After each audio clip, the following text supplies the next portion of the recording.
Hello, and welcome to this week's special bonus episode. As we have discussed previously, Hebrew, the language of the Old Testament, much like Greek, the language of the New Testament, is an image-based language. It paints an incredibly vivid and detailed picture that English simply fails to capture. It often requires entire paragraphs of English in order to convey the full idea that is captured and painted by a single Hebrew word. As I have been studying and translating the Hebrew words in the Psalms as part of my own attempt at a paraphrase translation hybrid, I've been unbelievably overwhelmed by the richness of what truly lies in these texts. And so I have decided to share some of what I have found there, one digestible piece at a time. Last time, we talked about sin and what it really is. We also discussed the startling motives behind it and the types of people who build their lives and identities around those motivations. But it's one thing to know the direction that you should be careful to avoid. It's another thing to know which direction you should actively be heading in. So what are we aiming for? In a word, righteousness. But righteousness is a very broad word that means something different to virtually everyone, which unfortunately means that it's not very helpful as a word when it comes to describing what you should be aiming for. So rather than ask ourselves what righteousness means to us, let's ask ourselves, what does righteousness mean in the context of the Bible? To people in the modern era, righteousness might be based on going to church or volunteering at charities. Someone else might think that righteousness is about having the correct political opinions and the proper PC worldviews. A third person might think that it's a feeling, as in, do you feel good about yourself and believe that you are in the right, or at least well-intentioned? For a fourth person, they might associate that word negatively with being self-righteous. So to them, it is a fraudulent concept that is only referred to by hypocrites. But none of these things are what the Bible is talking about when it uses the word righteousness. So let's break this down step by step. The Hebrew word for righteousness is tzedakah. Tzedakah is the fiber of morality, a morality that is woven into an active integrity, one that governs the way that you actually live. Tzedakah is not something you have. It is something that you cultivate, starting from the ground up. Its foundation is built on taking responsibility for your own autonomy by deciding on the standard that you are going to hold yourself to. But don't get the wrong idea from that, because true righteousness is not a free-for-all. It is not everyone doing what is right in his own eyes, which is actually how the Bible describes the most self-destructive, harmful, and downright wicked societies that it recorded for us. Real righteousness is taking responsibility for conforming to God's standards of moral integrity, not just any standard that has been concocted somewhere along the way by someone. God's integrity is built on specific things: comprehensive truth, true justice, and generous charity. But while the charity aspect is just as big of a part of righteous integrity as responsible justice is, like righteousness itself, Charity is not a free-for-all either. You are not the one who gets to define it based on whatever makes you feel good about yourself. This is about conforming to God's elevated standards, which are far superior to yours or mine. And His standards convey an elevated worth on you the more that you actively embrace that reality by embodying them. That is what dying to self is all about, recognizing that there is something better than you as is. It is not just the bad parts of you that you are allowing to die. It is also the well-intentioned, but still subpar parts that you might actually pride yourself on, but they are still inferior to the actual standard, and so they need to die too, so that something superior can take their place. The highest form of charity in Hebrew is not about making yourself feel virtuous. Its ultimate goal is to help the recipient towards self-sufficiency and the human dignity that comes along with that. Not merely providing temporary relief, but truly elevating them. Consider the give a man a fish versus the teach a man to fish philosophy. If you gave him a fish, then every day you would have an opportunity to feel good about yourself. But you would have that opportunity at his expense, because he would never have an opportunity to feel good about himself as your ongoing, helpless dependent. He would never experience dignity, much less experience what it felt like to pay it forward and help someone else himself, now that he was back on his feet. You are hogging that part, all for yourself.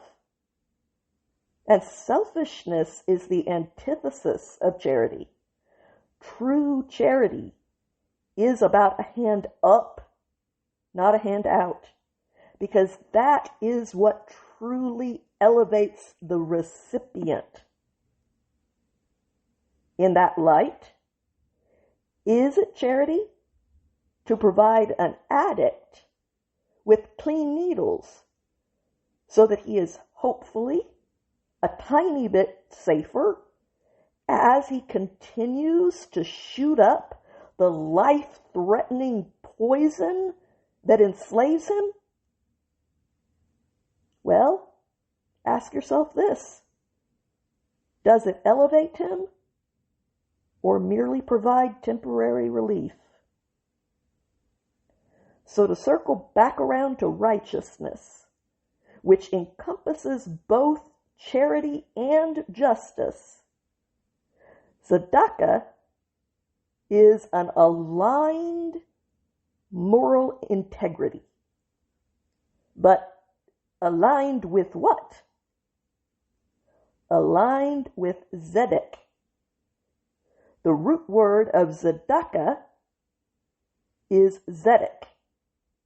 Zedek is the universal standard of righteousness, justice, charity, and the integrity that holds you to those standards when acting on them is hard, or when it runs counter to what you prefer, or to what you personally think is best. Tzedakah is acting righteously, actually living it out. Zedek is the concept of righteousness itself. It is the standard that we aim for. But if zedek is the concept of righteousness, then the question is, whose concept?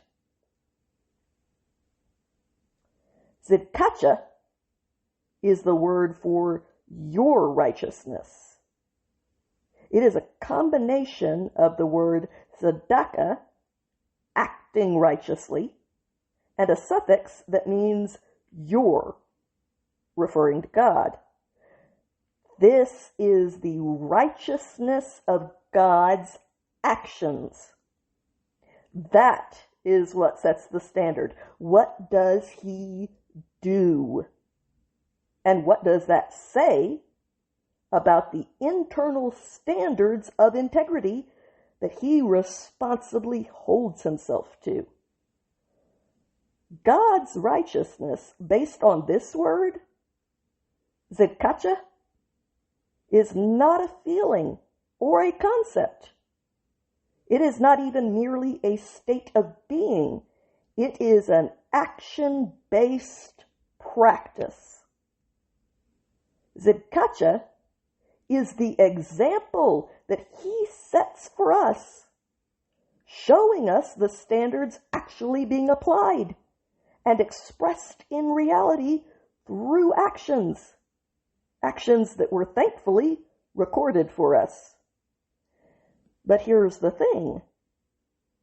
Some of God's actions overflow with abundant creativity, unbelievable mercy, generous love, awe-inspiring patience, and stunning interventions that were made purely for our good.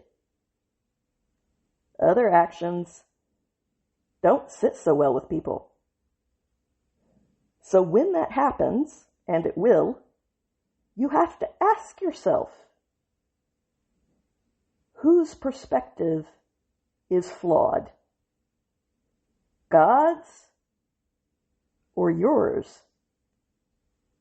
For example, through the prophet Samuel, God told the first king of Israel, Saul, to annihilate the Amalekites, an irredeemably evil people who engaged in atrocities that were so terrible that it warranted this eradication according to the highest, most comprehensive perspective in the entire universe. No one from this toxic culture was to be spared. Not the women, not the children, not even the animals. Now that's harsh. It is hard to square that with our idea of righteousness. But either we are right and God is wrong, or God is right and we are wrong. Saul thought that he was right and God was wrong. So he spared King Agag. And when you think about it, wasn't that an act of mercy? And isn't mercy a righteous quality? Here's the thing. No quality is a righteous quality in every set of circumstances. Life is more complicated than that. And only children think that real life can be made that simple, that one size fits all. Lucifer's intelligence, a virtue, when warped by pride, led to the most costly war in the cosmos. Eve's compassionate intuition, also a virtue, when warped by the same pride, led to the fall of humanity itself. Adam's protective desire to overcome obstacles for his mate, a virtue, when warped by pride, failed her horribly, and all of his offspring that will ever exist until the end of time. no standard, when applied inappropriately, is still righteous. And that is true no matter how we feel about it. But still, what is the worst thing that could possibly happen from not killing an evil person like King Agag? Buckle up. King Agag's descendant, Haman, who never would have existed without Saul's arrogant belief that he knew better than God did, came within an inch of exterminating the entire Jewish race in the worst genocide that humanity would have ever known had not God intervened to stop it. Okay, that's bad. But you could argue that genocides have unfortunately happened during the history of our species. What makes this one different? So consider this. Without the Jews, through which the promised Messiah would be born for all mankind, the consequences of that one act of merciful defiance could have cost our entire species a never-ending death, separated from the source of order, light, and life, God. That is the very definition of damnation. If that doesn't resonate with you, then consider this. Without Christ, there is no Christianity. Without Christianity, there is no West. Without the West, there are no democracies, no unalienable human rights, no freedom. All of the eradication of poverty around the world that the West is responsible for, the miraculous scientific advancements, and the knowledge that enables us to protect and preserve this planet is all gone too. Or at the very least, all of that is many centuries behind where it is now, if it manages to be birthed by another culture at all, which is far from a given.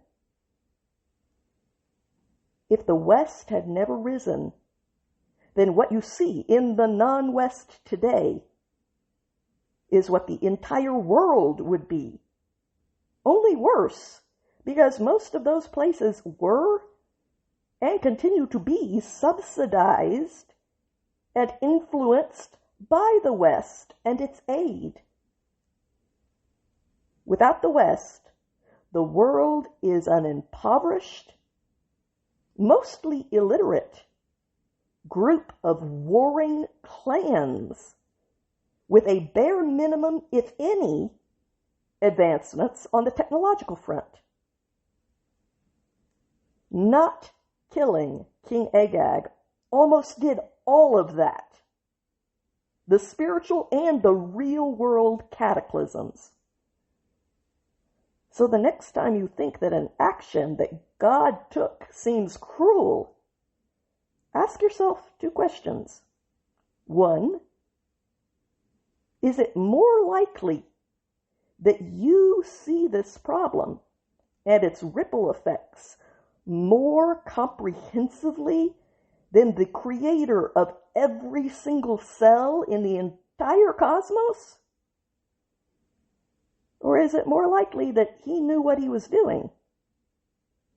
And two, if his action seems harsh, and yet we know that God is love, then ask yourself, what unknown, unfathomable atrocity did that seemingly harsh action just counter without you ever seeing the alternative cataclysm?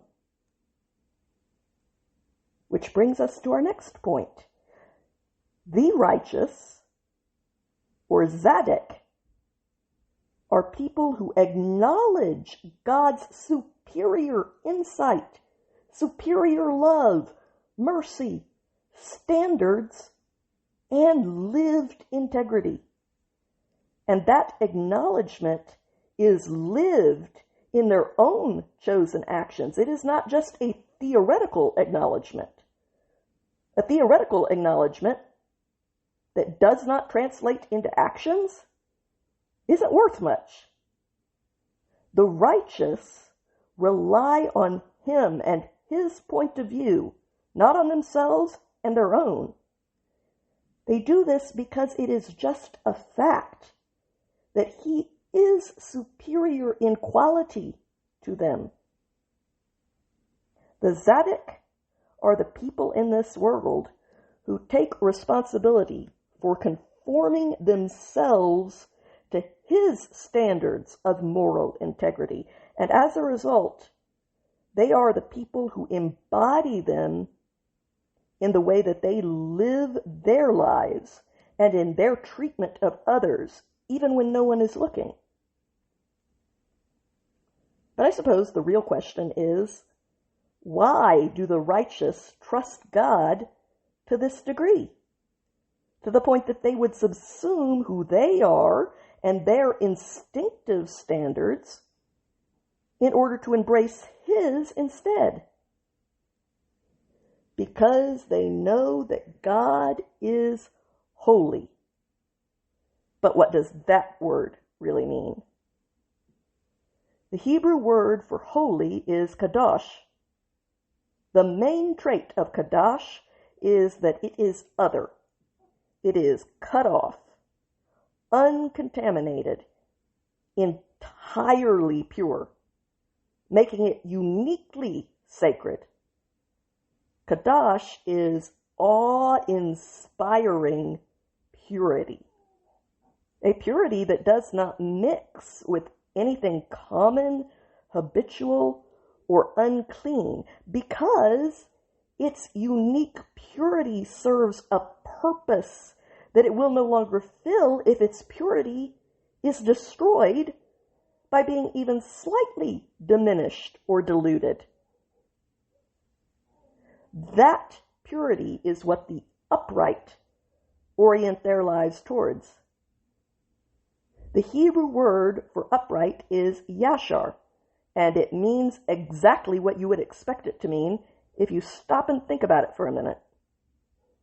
The yashar, or upright, are straight and right, standing erect, choosing to live with elevation, and oriented up in their aim. They are both transparent and honest. Simply put, they embody integrity. How do you become an upright person? By becoming a servant. We don't like that word, but the reality is that we all serve something, even if it is just ourselves and our whims. The difference is that the upright serve something higher than most people do. And serving something higher than you requires a brand of humility that will acknowledge that such a thing exists. One that also has the integrity to result in deference to that higher quality or standard when push comes to shove.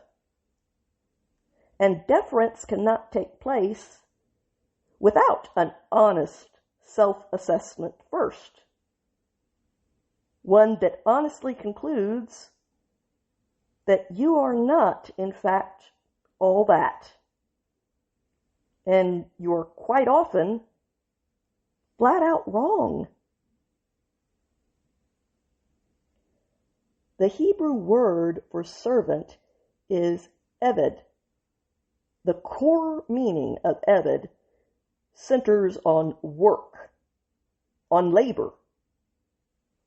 A servant is someone who finds their purpose, even their identity as a servant, in working hard on behalf of someone else.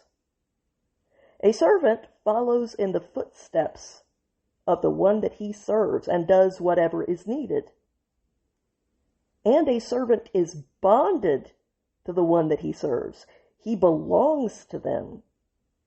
The word Eved encompasses everything that you could possibly associate with this word, from a slave to an indentured servant, from a bondservant to a hired worker or paid employee, from the subject of a ruler to a respected and valued minister who, despite their own elevated status, serves someone even higher than them by working in a subordinate position to the higher authority.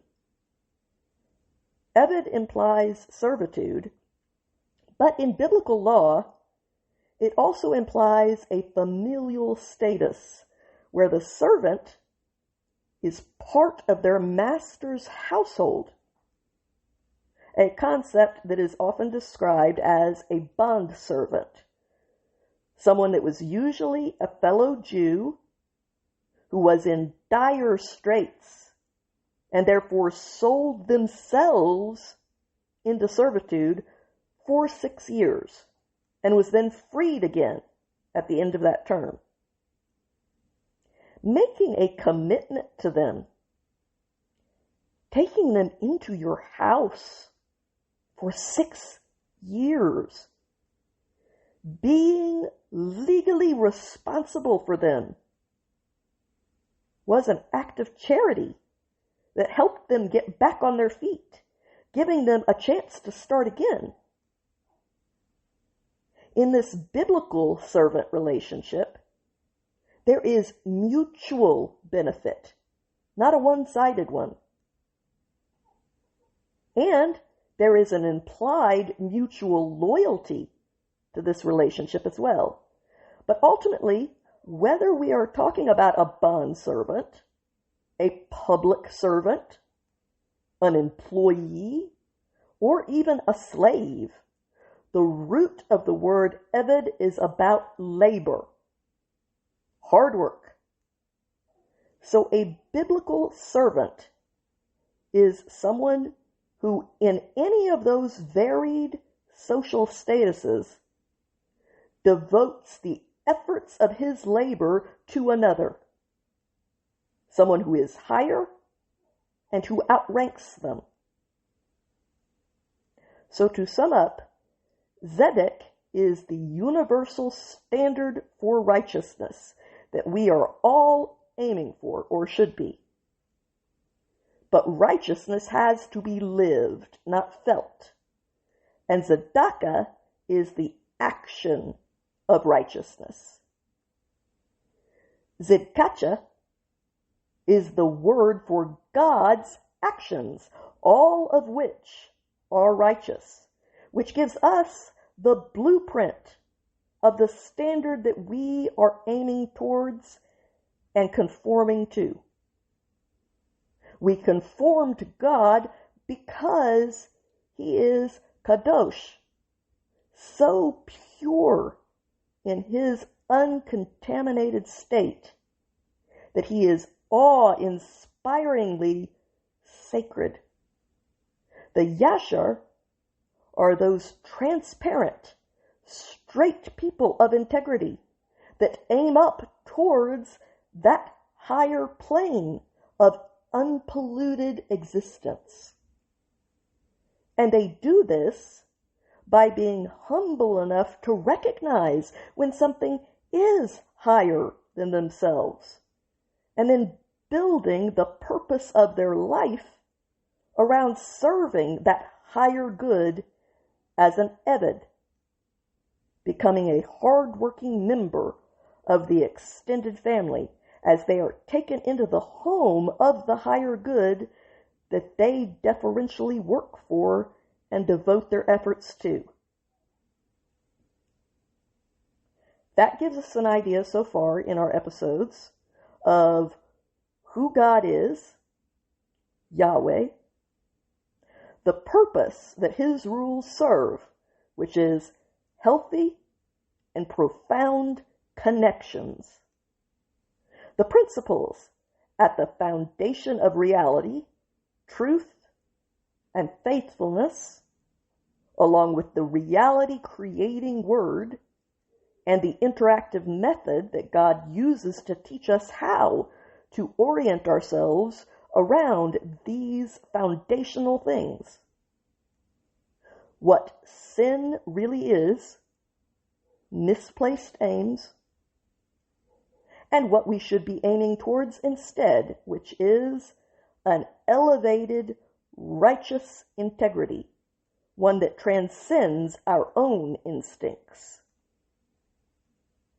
But nothing truly clarifies a choice like contrasting the options side by side. Two roads diverge before you next week: good and bad, peace and violence. Which road will you travel down for your one and only life? Until then, this passage seemed to sum up what we have covered so far very nicely. Prod me towards accomplishing your deliberate and pleasing will, because you are my mighty, multifaceted Creator. Cause the life-givingly complete, perfectly suited, purpose-fulfilling, and beneficial driving force that animates you to guide me on the straight and level earth of an elevated plateau. Fill me to capacity once again with vibrant and multifaceted aliveness for the legacy of your nature, and with your actions of just integrity, tzedakah. Extract my entire being from confining anguish and rival adversity, because I find my purpose and identity in working hard to serve you. Psalm 143, 10 through 11, and 12b. Thank you for listening to this week's episode. I hope that you enjoyed it. If you did, I would ask you to please help me build this podcast into a success by clicking the like and follow buttons, because that is what does the trick in making these things successful, and it doesn't cost anything to do. Plus, it allows me to know what content you are enjoying so that I will continue to make more of that. And I hope that you come back again next week. Until then, have a good week, my friends.